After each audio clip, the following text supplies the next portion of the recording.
when we started in Francoma, one of the experts that we listened to an awful lot was Gibb Green. And we've watched Gibb for many years. He's gives presentations at the FFCA convention and is, along with Paula and a couple others, tremendous experts on the old pieces and glazes and marks and all of that. So Gibb has graciously agreed to, he's brought some incredible old pieces of Francoma to show you folks. So you're in for a treat. So let's welcome Gibb Green.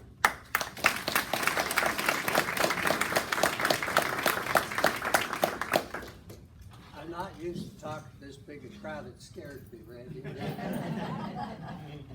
You know, Bev and I went to our 50th high school reunion a couple of years back. We walked into the room, we said the same thing, both of us almost simultaneously. Who are all these old people? Well, I get here today and I have the opposite reaction. Who are all these young people? 10 years has been hard on me. We've had, I've had, not Bev, I've had a number of medical concerns in the last 10 years, which explains why we've not been here, as well as a change in churches, which was most traumatic, and that kept us away from the reunions. We were at the first 15 and loved them and loved Francoma. Bev and I started collecting in 1968. Our wedding dinnerware was Woodland Moss Plainsman. We still have it, we still eat on it every day, and it's a great product. It lives through the dishwasher. It's just done amazingly well. We also have a set, which is currently available at no charge, of wagon wheel from 1942, all 8 of clay, 12 place settings. Anybody can claim it if they come to Colorado and get it. I ain't shipping it. But we came first to Sapulpa in 1992, 2 years before the reunion started, 1992. And had the great fortune of stopping in at the Antique Mall, Dewey, down here, and talking to Tom Grog all afternoon and learning about all the Francoma other than the dinnerware. And then we came the next year, well, no, let's see. Yeah, we came the next year, and we were fortunate because I'd had contact with a couple of guys in Oklahoma City. Ray Stoll was one of them. And so we went to Oklahoma City. And at the May Mall in Oklahoma City, which I don't think's there anymore, we haven't been to Oklahoma City very much, but at the May Mall, set up along one wall, was 3 tables full of old, beautiful Francoma, displayed by Diane Wickham's daddy, Al Malone. Wonderful, wonderful experience. I sat and talked to him for a long time. Then Ray and a couple of other guys took me over to meet Pat. Any of you ever met Pat? It's a real experience. Anyway, Pat's gone now. But I spent hours with Pat. And when we began to do the video, we went to Pat's house and shot everything we could shoot that he had. Went to Ray Stoll's house, did the same thing, shot some of Steve's stuff. Everything that I had 2 years at the show for display in the cabinet we shot doing the video. And of course we spent almost 2 full days at the Frank home displaying those pieces as they deserve to be displayed and photographed. Now Steve Littrell is probably one of the best photographers I've ever known. He's also one heck of a deck man. He can edit video like you can't believe. Those videos are virtually seamless, and yet they were shot in dozens of different locations. It's a miraculous piece of work, and it might not be able to happen again, truthfully. The only collection we never photographed was Al Malone's. But a lot of the other prominent collections we photographed, some of those have moved in the meantime to new owners. And nonetheless, the pieces are ageless. So I wanted to start talking about what I've got on the table. I don't remember which one of these is which. It's this one. A common Mayan Aztec, and it is Mayan, by the way, Mayan Aztec picture. Very common picture, except it says on here, Hockaday, 1950. Anybody know the historical certificates of that? John East went to school there. Yeah, John East went to school there. And Donna, but it was Donna that they made it. yes, it was, because that's when she graduated as 50. But, you know, that's interesting. So if you see one of these Hockadays, and you're interested in Frankoma history, you'll probably find it on eBay or in a junk store somewhere. Buy it, put it in your collection, and you'll know you have a real Frank piece. And I'm very fond of Hockaday pieces. I've got another one at home. There's another interesting little feller, and this is the famous Radcliffe Bull. Anybody got Radcliffe at home? Few of you do. You ought to have Radcliffe at home. He's really cute. He doesn't say much. He never leaves a deposit. He's a wonderful guy. And we never knew for sure where Radcliffe came from. Aha! Leave it to a former newspaper man to find out. One day on the internet, I bought this that says Radcliffe Supply Company on it. Another advertising piece. Spelled the same way as Radcliffe, Kentucky. Get on the telephone and call Radcliffe Supply. And I get an older guy on the phone, he yells in the background, "Mama's still here, she just had lunch." She picks up the phone, "Hello." And I said, "Did you ever see the little bull and the little pitcher made for Radcliffe Supply?" She said, "Yeah, my husband and I made them." Radcliffe, Kentucky. Radcliffe Supply Company. I just thought that was really cool. You can come up and look at all this when we're done. The other thing you need to watch when you're shopping on the internet are these little tiny pieces like this one. This fellow might be worth 15 bucks, okay? There'll be some of them on there black and green and desert gold. Nobody will even bid on them. But look at the bottom of them. Keep looking, because this one says J.N. Frank on the bottom of it. And this is John's handwriting, and it's dated 12/53. I happen to treasure these. I really think, you know, and he had an incredible relationship. People would come into the plant, he'd stand and talk to them for half an hour, 45 minutes, sign anything they wanted him to sign, and, you know, he'd go grab a piece of pottery out of the back and sign it for him and hand it to him, no charge. It was just an amazing thing to watch. But that's a little John Frank piece. That's a little history of Frankoma that you might like to get into. I brought another Frank piece that I thought was kind of cool. There's actually several of them here, but let's get into this guy first. Please don't pick this up when you come up here. This says Frank Potteries, Norman, Oklahoma. This is Pompeian bronze, extremely rare color, very heavy piece, and the initials JNF are inscribed in the clay. That's the only thing wrong with it, because I don't know who John Fitzgerald is or whoever it is, but no, it's an absolute treasure.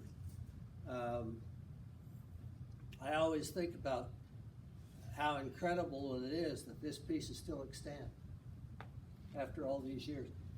Probably made 1934. Pompeian bronze. Here's another Frank family piece. This was on Mr. Frank's desk in the 1938 fire. They just moved the factory to Sapulpa, and the plant burned down. Total devastation. This was on his desk. It says Frank Potteries, Norman, Oklahoma. It's been reglazed. I don't know who reglazed it, somebody did. But I liked it, saw it on the internet. I loved the form. This is one of my favorite forms. It's the only piece I've ever had with this particular, we used to say mold number. And John East would say form, and I'd say mold number.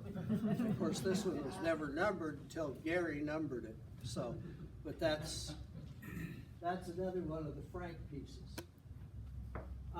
If you get a look at the 1934 catalog, which is on the website, isn't it, Ken? You will see in that early catalog some unusual pieces that you've never actually seen in clay. And you know what? That's just cool. The Deer Group is a good example.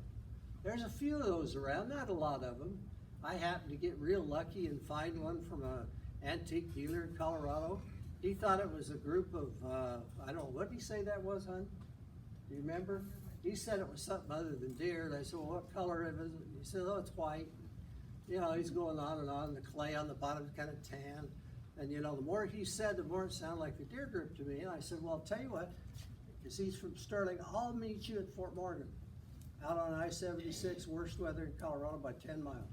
So we met at McDonald's. You know, it's a good place to buy a piece of expensive Francoma. And I just said to him, what do you want for it? He said, well, how's 500 sound? Fine, I'll buy it. So we bought an ivory deer crew with the cap mark for $500, which I thought was a good deal. And today it's a real bargain, as they say. 15 years ago. But that's how things like that happen, is visiting with antique dealers. We were antique dealers. We put our kids through college with some antique money. We had, what, 3 locations or 4 locations at one time, and we just had a wonderful time doing it. But more than that, we found a lot of dealers that were interested in helping us find Francoma. They didn't know anything about it, so they were happy to sell it to us. And then we resold a lot of it, an awful lot of it. I had a little tiny cabinet, this wide, about yay high. I would do close to $1,000 a month out of that cabinet. It was almost all Francoma.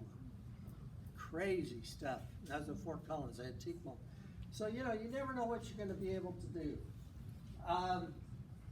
I think probably the ugliest piece I own is this one. And I honestly don't know what the artist was thinking. Perhaps the night before, he glazed this. He ate some rotten Italian sausage. Because this is what you call double butt ugly. I hate to tell you. But it really is ugly. I bought it from Paula in Dallas, and it had a crack in it, and I thought, if I don't fix that crack, it'll crack more in Colorado because we're so dry.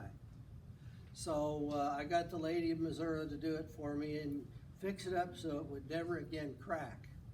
On the bottom of it is an OUTP mark dated 1928 with the initials JNF. So standing this way, it isn't worth much. Upside down, it's worth a lot.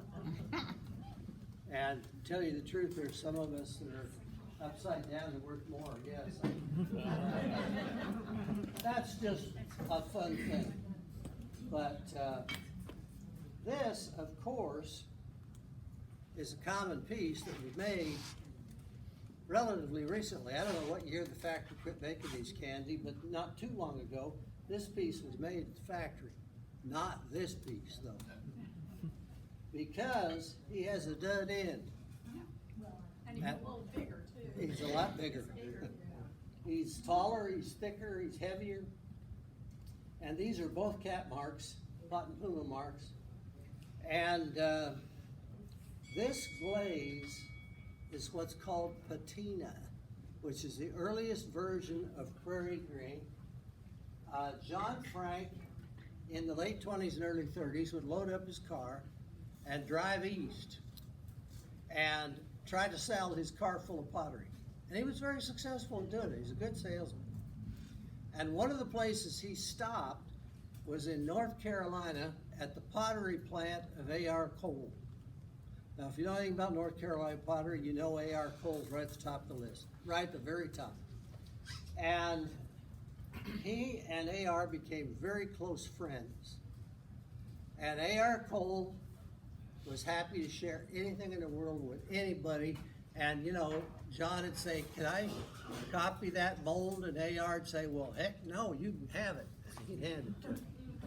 And can I have the formula for that glaze? And A.R. would write it out and hand it to him. And, you know, that's just the way their relationship went.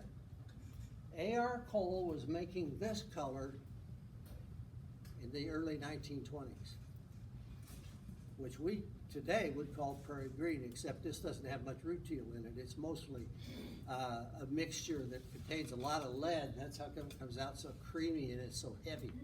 But anyway, that's one of the early glazes. He made that color in the 1920s. He also made desert gold. And I have a pot at home that he made in the 1920s, which is a perfect woodland moss. So I'd like to tell you John made those glazes, or even tell you J.R. Daughtry made those glazes. J.W. Daughtry. Did I say J.R.? It's J.W. But that worked for John. Is it J.W.? We call Bill. it's Joe Williams, yes, Yeah. but we call him Bill. Yeah, okay. Anyway, I had the great privilege back in the early 90s when we came to the show that was out at the fairgrounds of sitting down with Ted Steeples, Candy's father-in-law. He worked at the factory decades, and he was more than willing to sit and talk to some hick from Colorado, and he did. I asked 100 questions, wrote down the answers in my reporter's notebook, because I used to be a newspaper man, and answers to all these questions about how glazes were made, and why they were made, and why they didn't sell, and why they did sell, and what you added to it to make it look like contemporary prairie green, all that stuff. And the clays, and how you got it creamy, and how you do all those kinds of things. I asked Ted Steeples those questions. A couple of years later, I got to sit down with Mr. Daughtry, and I learned a lot more. But what privilege that was back in a time period to just sit down and talk to people like Al Malone, and talk to even Pat Warner, who to me was just one of the great characters of all times. And Pat said, whenever you're in Oklahoma, come to my house, and he meant it. And we'd sit and have coffee and a donut, and we'd go through every piece of Francoma he had in the house. And I tried to talk him out of about everything, but I bought a lot from Pat, traded him a lot. And those were wonderful experiences. Let me go through the back row here real quick, because you want to know about all this stuff. This is a partial pot and puma mark on the bottom of this little guy. This is the long neck 550, and it was all made in Norman, the long neck was. This one is a black Francoma rubber stamp long neck, also made in Norman. I'll leave those marks sitting up so you can see them. There is they balance in different directions, wouldn't you know it? There's a little bowl sitting here. On the bottom, it's an advertising piece Francoma made. I don't know how many of them there are. I know Phyllis Bess at one time had one. I saw it on the internet. It's approximately the old fawn brown made in 1942. Made later, it says Sapulpa, Oklahoma, Francoma on the bottom, with a wonderful Indian design. I think the piece is priceless. I've only seen two, mine and Phyllis Bess. I don't know who has Phyllis's. I don't have a clue. Do you have one, Paula? You do. Paula has one. So it may have come through somebody else's hands to Paula. Beg pardon? It may have come through somebody else's hands to Paula. Who knows how it arrived? She sold a lot of stuff over there. Yeah, she did. And another unique piece from the early days, this one's dated June 7th of 1938. A small round O, first kiln at Sapulpa is how it's marked. You've seen it in the books. This is another piece that was cracked when I bought it, that I had them fix the crack so that it didn't crack anymore in good old dry Colorado weather. But you can look at that mark too when you come up. I just thought it was a lot of fun. There's some unique stuff over here. This Indian chief. Everybody's seen the Indian chief. This one has a small round O, which means it was made in Norman. It's Ada clay from the Arbuckle Mountains. Anybody know where Ada is? Okay. Standing up, he looks like he's gunmetal. Turn him upside down, look at him. He is as Pompeian bronze as you can get. So you get two colors in one piece. He's not for sale. But anyway, that's a unique piece. Then you get into some of the early Frank Potteries pieces. I love this piece. I love the, originally this would have been a turned pot. I'm sure this was a molded pot because there's no evidence of turn on the inside. That's how you can always tell, is running your fingers through the inside, and if it's got ribs, it was turned. I don't have a piece of Frank Homa that was ever turned, but it also has a Frank Potteries mark on the bottom, which is a real rare mark. There's a little one like this and a big one like this, and I've never quite understood that either. But there's two of them. I don't want him to roll. I'll put that there. And here's another one. This also marked Frank Potteries, but it also has Norman, Oklahoma with Oklahoma abbreviated. I never saw that before until I bought it. I've seen it since, but they're kind of fun. All the marks of Frank Potteries. Now, in the 1934 catalog, I had this picture, and I had a picture of it, and I asked Ted Steeples, what is that? And he said, it's a creamer. And I said, okay, that makes sense. He said, there's a sugar bowl that goes with it. So here's the sugar bowl. That's the cream and sugar. It's in the 34 catalog. It's not labeled. It's over there in the corner all by itself. And Ted said it was never made because nobody wanted to buy them, which I can believe, I guess. But anyway, I just thought that was kind of fun too. They're marked, both of them Frank Homa Black River stamp, which is February of what year? 1934. February of 34. That's those two guys.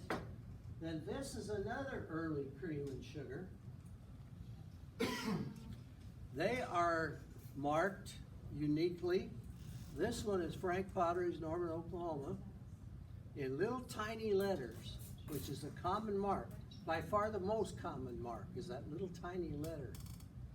This one has the little tiny letters, which are much blacker, but it's also rubber stamp Frank Homa, which suggests that the little tiny mark was the latest mark of Frank Potteries, because all of a sudden Frank Homa's black rubber stamp showed up on the same piece. But this is cream and sugar. They're in the 34 catalog. And I know this is a number 12. Am I right about that, or 13? 12? Okay. It's a vase. Later on it was made as a vase. Here's another early cream and sugar. These were made in 1942 also, but these aren't from 42. These are both marked Frank Potteries. Royal blue, once again Frank Potteries, and just amazing colors and amazing glazes. And you're just sitting there looking at the depth of the glaze and the smoothness and everything of it. You know what a task it would be to get it this perfect. But you know, they weren't, when John and Grace Lee were making these pots down in Norman, it was one set at a time, just as perfect as they could get. And that's why some of this stuff is so amazing. And when you start making things in batches and bunches, guess what? The quality isn't quite as good. Although I'll guarantee you the people of Sepulpa tried to make it as good as it could possibly get. You never, I mean, even the first few times we walked in there, I watched very hard-working people, very dedicated to what they were doing. And their craft was really important to them, really important to them.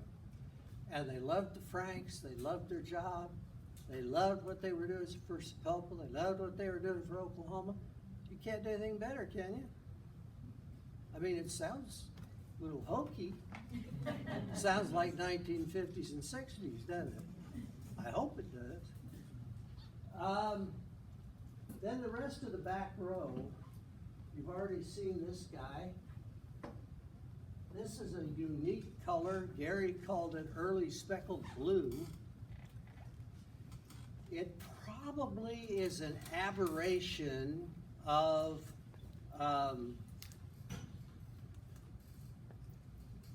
blue-gray jade. Probably an aberration of blue-gray jade. This was also the smallest Frankoma mark, that little tiny Frank Potteries, Norman, Oklahoma. I just think it's an incredible glaze. This one is a partial pot Puma in what color? Cherokee. I love Cherokee. You know about this one? This is fawn. Was fawn ever listed early enough in the catalogs and the various literature to indicate that it could have been Frank Potteries? No, but it was, because that's how this is marked. That's why I kept that one. I made a trade with a lady in Illinois and traded her a big Frank Potteries pot, which I didn't particularly care for. I didn't like the glaze on it. She wanted a big pot for the middle of the fireplace mantel. She said, "I've got 4 little pieces, I'll trade you." I said, "Okay. All right, is that what you want to do?" She sent me a picture of the 4 little pieces, and they're all right here. And incredible, like this one's ivory, which was called what? Early years. Eggshell. Good answer. Somebody's passing the class tonight. That's what this one's marked too, eggshell. Frank Potteries. What color is this? Anybody know what color that is? Some people call it old gold. Yeah, we call it old gold. I think that's accurate. That's what Ted Steeple said it was. I had a broken piece I showed him. He said, "That's old gold." It's the precursor to desert gold. And desert gold on Ada clay, if it's well made, it don't get no better than that. I love it. I also love old gold. I do have a piece in the 12 by 12 going on a little bit later that's for sale, marked Frank Potteries.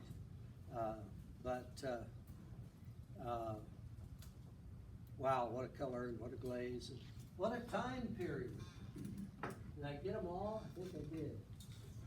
The point of all this is just to bring some things that can still be found. I have a friend that lived at the time in Sepulpa who went into a junk store in Colorado, south side of Denver, and pulled off the shelf a piece that was marked $19. It was a lady, an Indian lady, and her name is what? Yeah, the squaw, Tau squaw. And it's a magnificent Tau squaw. And you know, do you know how things are handled in a junk store? You pick them up, throw them in a box. No packing, no nothing. You haul that in the store and plop it up on a shelf and throw any price on it you want, and that's the way it happens. And he bought that out of a junk store with not a mark on it. It still happens. A lot of these things, I stumbled onto them. I bought this picture in Denver at a antique store. The whole area has been regentrified, so it's all been torn down. You know how that goes in Denver. That's a crazy world. This one I bought on the internet, and they're marked identically, and both of them have glazed bottom. How did that happen? And yet it happens.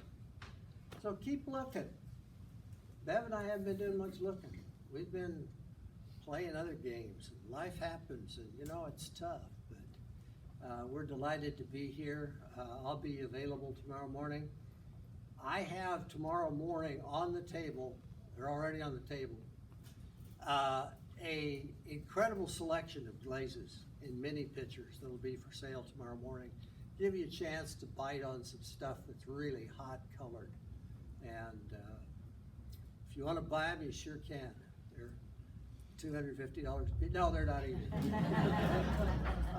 They are reasonably priced, let's put it that way.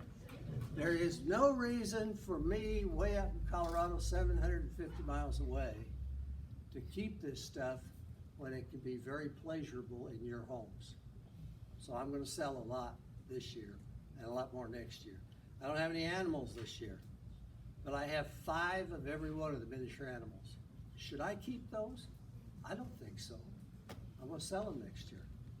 That's just the way it should be. Collections need to be passed on, that's all there is to it. So next year I'll do the animal thing, this year it was the mini picture thing. I've got a few Frank Potteries pieces to sell, and I've got a couple of these that might get sold at this show, so, you know, I'm glad you're all here. A great big thank you to Ken and Diane for the website. I know Diane has nothing to do with it. No. I know better than that. Actually, the daughter did the website. Did she? Yeah, well, see, that's what it would take. I was born 20 years too soon. I had to have a kid do the website. What can you say about Randy and Marianne? I mean, simply, they have hung in there through the thick and thin of all of it. I was involved in the thick. I was one time president of FFCA. And I got caught in the middle of a whole bunch of stuff, got chewed up pretty bad, but I still came back. And the same things happened to Randy and Marianne, but they're still here. So I'm thankful to the people that have been pulling mules through the struggle all these years. And I'm glad we're here. Thanks. Great honor.